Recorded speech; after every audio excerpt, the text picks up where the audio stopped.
My friend, the clock of heaven is ticking, and while many watch the world with hopelessness, we who believe understand something the world doesn't. God has a divine schedule. And though no one knows the day or the hour, the Bible gives us a clear sequence of events that will unfold before Christ returns. Some of these events are expected, but others will take the world by surprise. Today, I want to walk you through the unexpected chain of events that will occur before Christ returns. Not to frighten you, but to prepare you. Before Christ returns, one of the most unexpected and powerful events that will unfold is a sudden spiritual awakening.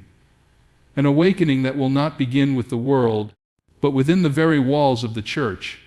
In Revelation, Jesus speaks to the church in Laodicea, rebuking it for being lukewarm, neither hot nor cold. That description fits so many churches today: comfortable, passive, respectable, but empty of true power. And just when it seems the church has lost its urgency and fire, God will begin to stir hearts in ways no one saw coming. This awakening won't start with a global announcement or televised revival. It will begin in prayer closets, in late-night weeping, in the quiet desperation of believers who are tired of surface-level faith. There will be a holy restlessness that sweeps through the body of Christ. People who have grown numb will suddenly become hungry for the Word again. Those who once prioritized convenience will find themselves compelled to repentance and surrender. Preachers who once tickled ears will be gripped by the fear of the Lord and begin preaching truth with conviction. Many who have sat in church pews for years will finally realize that cultural Christianity cannot save them. This awakening will shake the lukewarm from their slumber. They will begin to see the emptiness of casual faith, the danger of compromise, and the urgency of living with eternal purpose.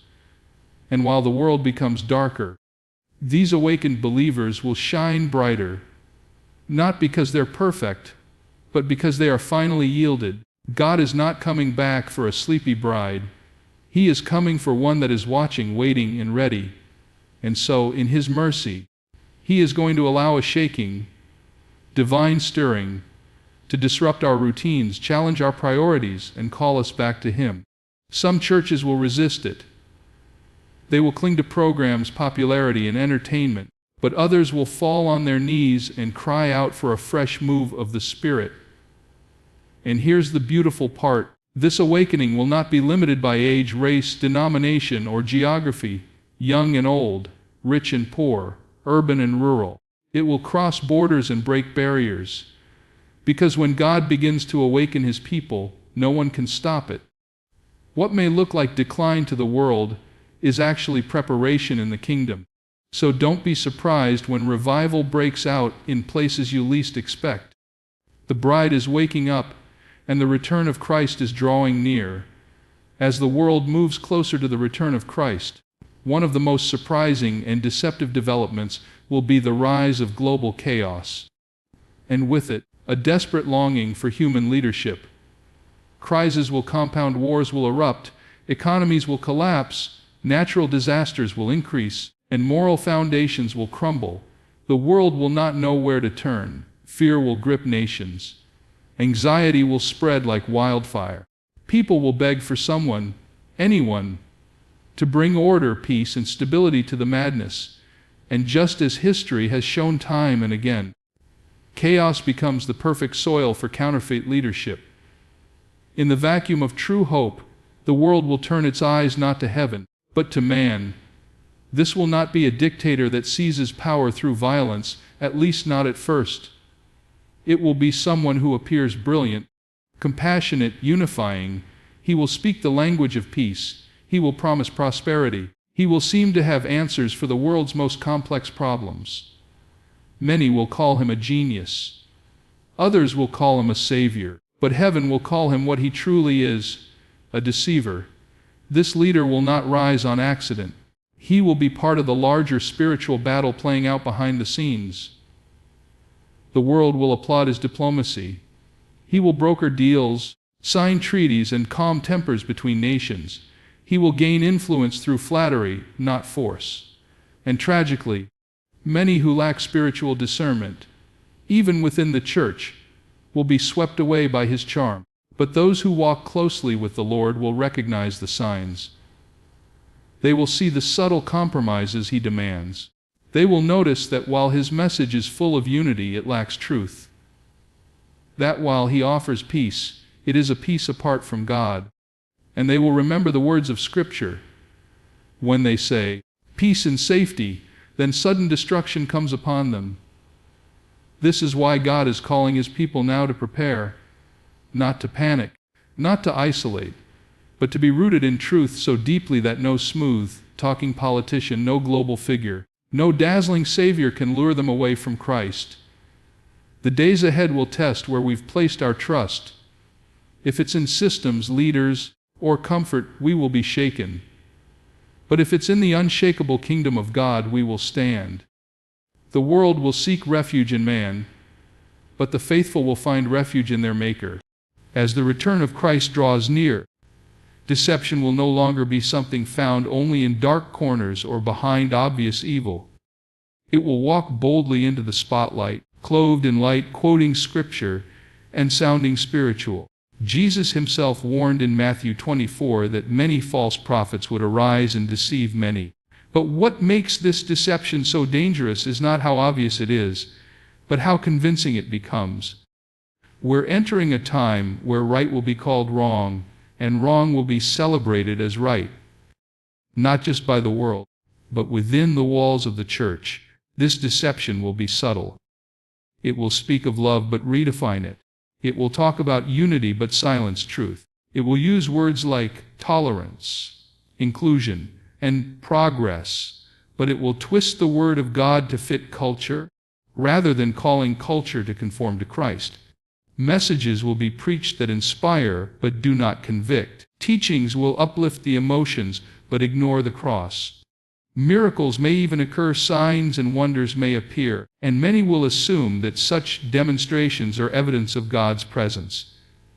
But Scripture is clear, even Satan can masquerade as an angel of light. Those who are not deeply grounded in the Word of God will be swept away. It will not be enough to simply attend church or listen to Christian content. In the coming days, discernment will be the difference between life and ruin. And that discernment comes only from abiding in God's truth. The deception will not be aimed at the rebellious, but at the religious. Even the elect, if possible, will be led astray. Not because they didn't believe in God, but through history, but because they didn't know his voice well enough to distinguish it from the counterfeit. We are seeing it already. Churches dividing over doctrine, believers compromising to stay popular, truth being replaced with motivational slogans. The deception of the last days is not just confusion. It's a calculated strategy to drain the power out of the gospel and neutralize the witness of the church. Now is the time to open your Bible, not just to read it but to live it. To pray not just for comfort but for clarity. To test every spirit, every message, every movement against the truth of Scripture. The days of casual Christianity are over. If we do not stand firmly in the truth, we will fall for the lie. And that lie is already spreading.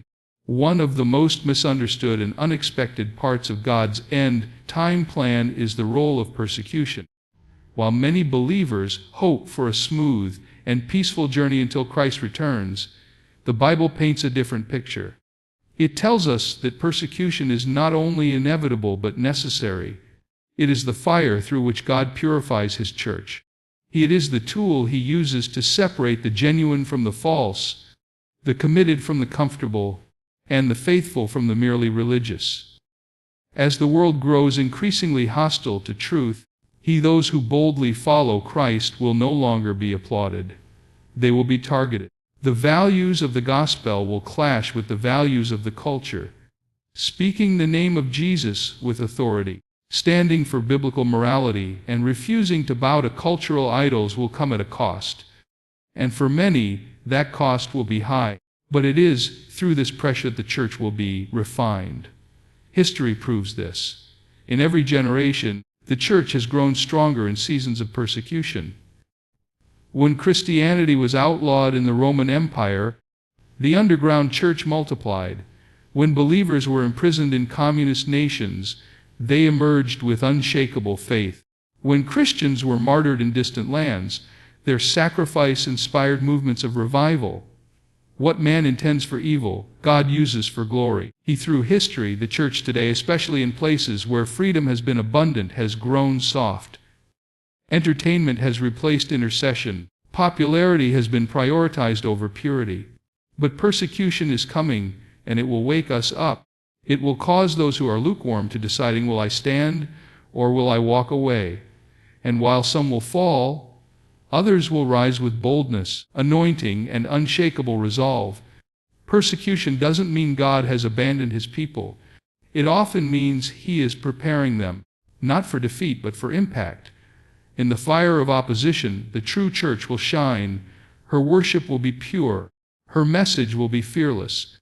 Her mission will be unstoppable. And while the world may try to silence her, heaven will amplify her voice.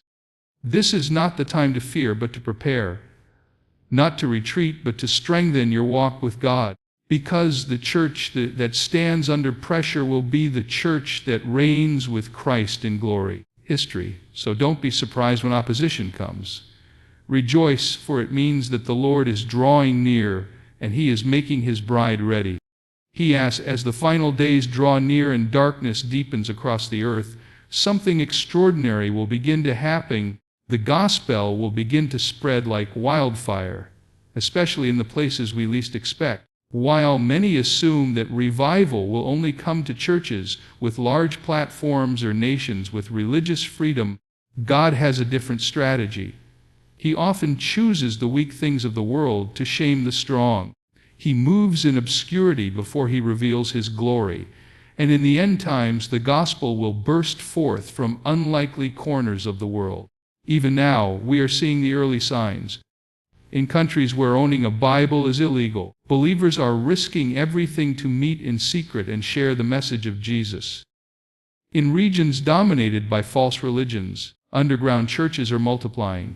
In war zones, refugee camps, prisons, and rural villages. Places often forgotten by the world, the light of Christ is shining brightly.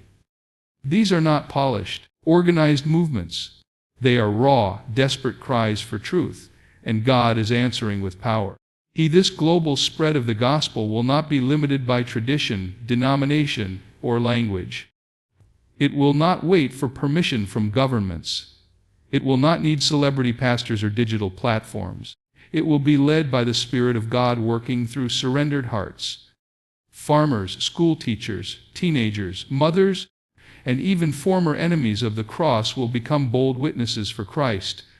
They will not fear prison, persecution, or death, because they will have seen the worth of the one they preach. Jesus said in Matthew 2:14, "And this gospel of the kingdom will be preached in all the world as a witness to all the nations, and then the end will come." That is not just a prophecy. It is a promise. Before Christ returns, every tribe, every tongue, every people group will hear the good news, and many will respond. In the very places the devil tried to destroy, revival will rise. In the nations, once closed to the gospel, doors will open supernaturally. God is not limited by borders. He is preparing a global harvest. While the world sees chaos, heaven sees ripened fields. And while many churches may grow colder, the Spirit of God will burn in the hearts of those who are hungry. So don't be discouraged by what you see in the headlines. The gospel is not fading, it is accelerating, and soon the whole world will know the name of Jesus. Friend, the time to decide is now. The time to repent is now. The time to walk boldly is now. Do not wait for the storm to shake you awake. Let truth stir your heart today. Before Christ returns, the world will be turned upside down, but those who belong to him will stand strong, not because of who they are, but because of who holds them. The chain of events is already in motion. The pages of prophecy are not waiting. They are turning.